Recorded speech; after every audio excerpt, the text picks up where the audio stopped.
کہا جی کہ نصرت صاحب میں آپ کو ایک ٹپ دے رہا ہوں. میں کہ جی حکم کریں. کہنے لگے جی محسن نقوی صاحب جو ہیں وہ الیکشن میں مذاق نہیں کر رہا ہوں. میں نے کہا یار بات سنیں میری, میں یقیناً سٹھیا گیا ہوں عمر کے ساتھ.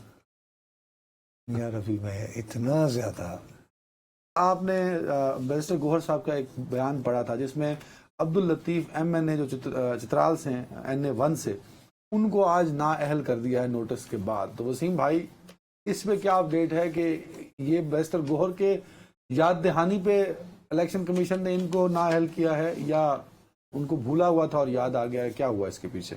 دیکھیں جس طرح سے اس سے قبل 9 مئی میں جیسے لاہور اور سرگودا 2 فیصلے اب تک آ چکے ہیں جن میں سینیٹر اعجاز چودھری, اپوزیشن لیڈر احمد گجر, ان کو اور کچھ MNAs اور MPs کو جس طرح سے الیکشن کمیشن نے نااہل کیا, اور عبداللطیف چترالی, ان کا بنیادی کیس تو 9 مئی کا ہے, مگر الیکشن کمیشن کی سطح پر ان کے کیس میں تھوڑی سی تبدیلی تھی جس کی وجہ سے عبداللطیف چترالی صاحب کو آج کے روز نااہل کیا گیا. ہوا کچھ یوں ہے کہ جب عدالتیں سزائیں سنا دیتی ہیں تو پھر وہ جو فیصلے ہیں وہ الیکشن کمیشن آف پاکستان کو بھیجے جاتے ہیں.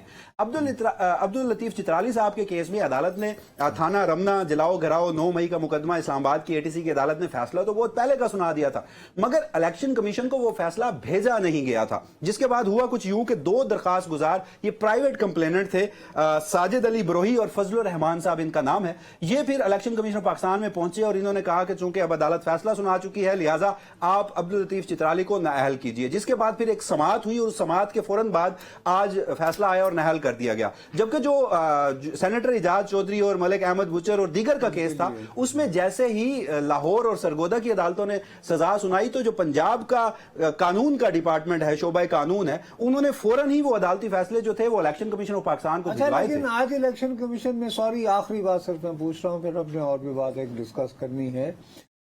یہ آج عمر بھی ایوب کا بھی تو کوئی کیس تھا آج الیکشن کمیشن میں, وہ کیا ہے؟ دیکھیے عمر ایوب صاحب جو ہے ان کی ریکاؤنٹنگ کے حوالے سے مقدمہ جو ہے وہ اس سے قبل الیکشن کمیشن آف پاکستان جو ہے انہوں نے اپنے فیصلہ جو ہے وہ محفوظ کر لیا تھا, مگر اس کے بعد عمر ایوب صاحب کو پشاور ہائی کورٹ سے ریلیف ملا تھا. لیکن الیکشن کمیشن آف پاکستان جو ہے انہوں نے ایک مرتبہ پھر عمر ایوب صاحب سے جو آخری جواب ہے وہ طلب کر لیا گیا ہے. چونکہ ریکاؤنٹنگ کا یہ مقدمہ ہے اور عمر ایوب صاحب سمجھتے ہیں کہ وہ جو ایک ٹائم پیریڈ تھا ریکاؤنٹنگ کی درخواست کے حوالے سے وہ ایگزاسٹ ہو چکا تھا, تو الیکشن کمیشن آف پاکستان اب مجاز فورم نہیں ہے. ریکاؤنٹنگ کا حکم اس حلقے سے ہری پور کا جو حلقہ ہے جسے وہ منتخب ہوئے وہ اب نہیں دے سکتے. بہرحال الیکشن کمیشن نے فیصلہ محفوظ کیا. بہت شکریہ وسیم سر. ایک سوال پھر آگے بڑھیں گے, ٹھہرے چھوٹا سا جواب چاہیے.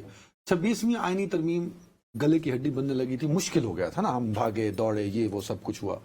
27ویں آئینی ترمیم ہوگی وہ بھی آسانی سے ہو جائے گی یا اتنی ہی مشکل سے ہوگی جتنی 26ویں آئینی ترمیم ہوئی تھی؟ مشکلات میرا خیال ہے مشکل سے ہو. 26ویں سے زیادہ مشکل ہوگا 27ویں. نہیں آپ دیکھنا یہی نمبر میں آپ کو میں IQ لیول چیک کرنا چاہ رہا تھا. آج حکومت کے پاس دوسرا صاحب نمبر پورے ہیں جی, آگے اس کے بعد بھی آپ اپنی بات پہ قائم ہیں. ابھی آج کیسے پورے ہیں؟ پورے ہو گئے نا سب. آج کیسے پورے ہیں؟ مخصوص پاکستان مسلم لیگ نون کے ٹوٹل بتائیے, 2/3 میجورٹی. حکومتی اتحاد جملہ سوری میں حکومتی اتحاد کے نمبر اس میں 18ویں ترمیم کیسے ختم ہوگی پیپلز پارٹی کے ووٹوں سے؟ میں تو یہ نہیں کہا ختم ہوگی, میں نے تو سادہ سوال پوچھا. 27ویں ترمیم کرنے کا مقصد کیا ہے؟ ٹھیک ہے آگے بڑھتے ہیں. نہیں اور نہ تفصیل سے میں I am willing to discuss with you. ارے بابا دیکھیں میں نے یہ کہا 18ویں ترمیم آپ نے اپنا رخ دے دیا نا. 27ویں آئینی ترمیم پہ جو پاپڑ بیلنے پڑے حکومت وقت کو اس وقت نہیں بیلنے پڑیں گے, میرا یہ ماننا ہے. میں آپ سے یہ عرض کرتا ہوں کہ پاکستان مسلم لیگ نون کے پاس بذات خود MQM کو ملا کر بھی 2/3 میجورٹی نہیں ہے. تو پیپلز پارٹی ہے. 2/3 میجورٹی کے لیے پیپلز پارٹی کی ہر صورت مدد درکار ہے. تو وہ تو اتحادی ہے. انلیس یہ کہ پیپلز پارٹی کو بھی جو ہے وہ اس کے اندر کوئی دراڑ پڑ جائے, کوئی پیٹریاٹ نکل آئے, تو میں نہیں کچھ کہہ سکتا. تو اس میں کچھ تھوڑی دیر لگے. 27ویں ترمیم کے لیے سب اچھا نہیں ہے بقول آپ کے.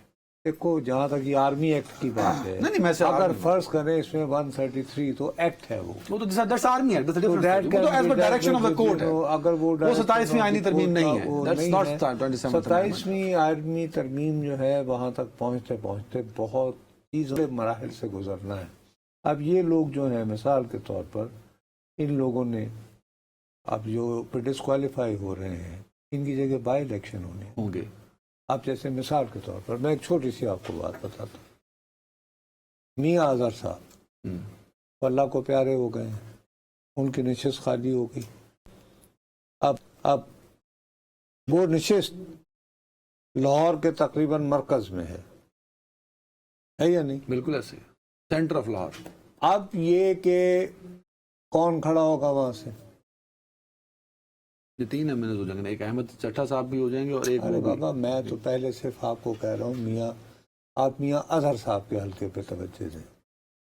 آپ کو یہ بات پتہ ہے ہمارے ہاں ڈس انفارمیشن اور یہ کم وقت مارا, سوشل میڈیا. صبح سے مجھے 8 بندے یہ فون کر چکے ہیں, ہاں اور خاص طور پر کرشن نگر کا ذکر کر کے, کیونکہ کرشن نگر میں خاص تھوڑے سے مسلک کے لوگ ذرا زیادہ بتعداد میں پائے جاتے ہیں. تو نے کہا جی کہ نصرت صاحب میں آپ کو ایک ٹپ دے رہا ہوں. میں کہ جی حکم کریں. کہنے لگے جی محسن نقوی صاحب جو ہیں وہ الیکشن ہاں؟ میں مذاق نہیں کر رہا ہوں. میں نے کہا یار بات سنیں میری, میں یقیناً سٹھیا گیا ہوں عمر کے ساتھ یار, ابھی میں اتنا زیادہ نہیں سٹھایا. ابھی میں نے کہا یار شاید میرے پاگل پن میں کچھ وقفہ رہتا ہے, لیکن اس طرح کر کے ایک بات چل رہی ہے. دیکھو بات میں میری بائی الیکشن اس جذباتی فضا میں لاہور میں ہونا